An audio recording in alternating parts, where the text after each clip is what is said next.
When you looked at, as much as you wanted to look at from Wednesday's game, you had talked about defense. I'm just wondering after a second look at film and stuff, how much of the defense you felt was physical mistakes, how much was mental effort, correctable kinds of things? There was a lot. There was about 4 or 5 just in the first 2 minutes. Some of it is a little bit of everything. Some communication breakdowns, some scouting report breakdowns, some of our base defense, just no-nos that we're not supposed to do defensively, and we broke the rules and we got smacked. So we went back, looked at it, tried to make it as clean and clear as possible, and hopefully we'll get a better result tonight. But they shot the ball extremely well, even on long twos, which mathematically you're supposed to shoot a certain percent. They made them. So we'll see. We'll see. I'm curious to see how we come out. For getting the ball into Asia Wilson, and obviously her numbers for her were lower than normal. What did you see after looking at that tape for her? Was it? I mean, they're sending 3 or 4 people. I mean, 3 at minimum. So it tells you the kind of respect Cheryl has for Asia. And for us, it's just about getting her in space where they maybe can't load up as much. You know, even when we put her on the sideline, though, there were still 3 people.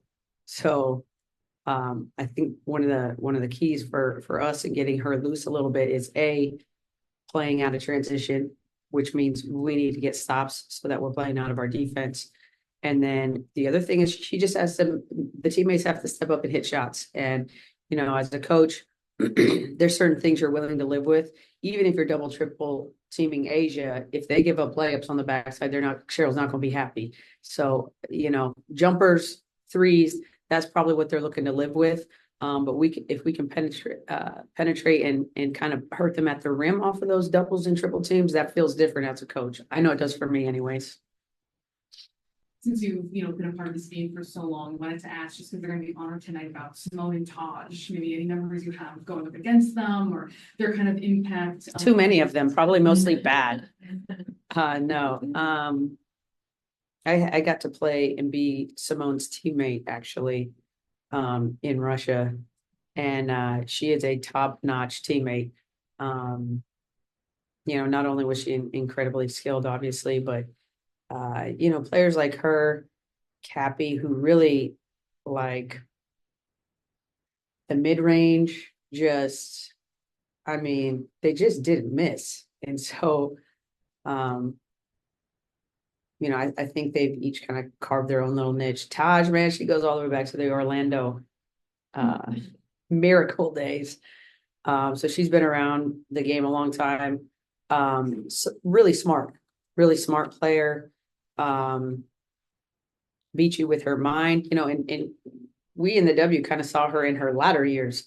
Had the W been around when she was in her prime and really young, I think it could have been very interesting. She might have had a few more rings added to her collection, but super smart team player. I remember her at Connecticut too.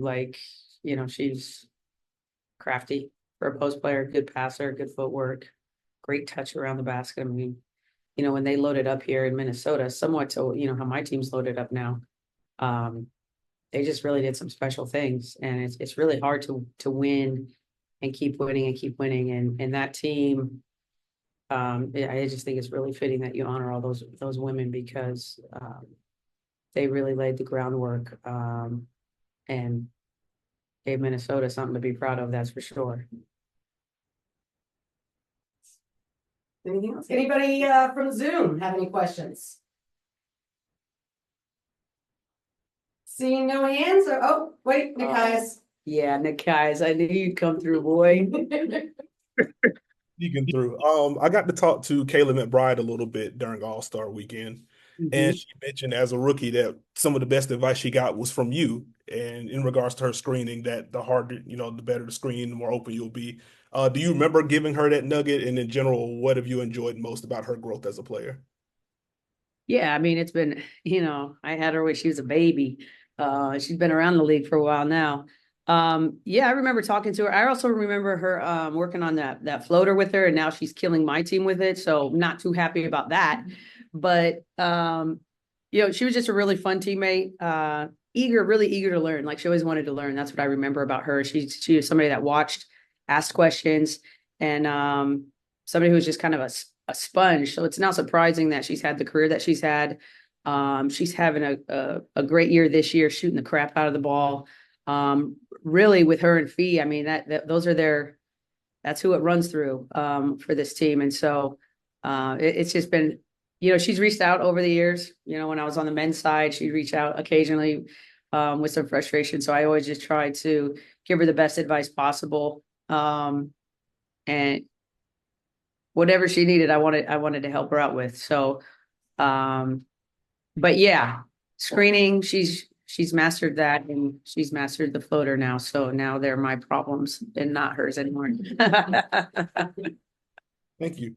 Yeah. All right, thanks, Becky. Yeah. Thank you, Coach. Thank you.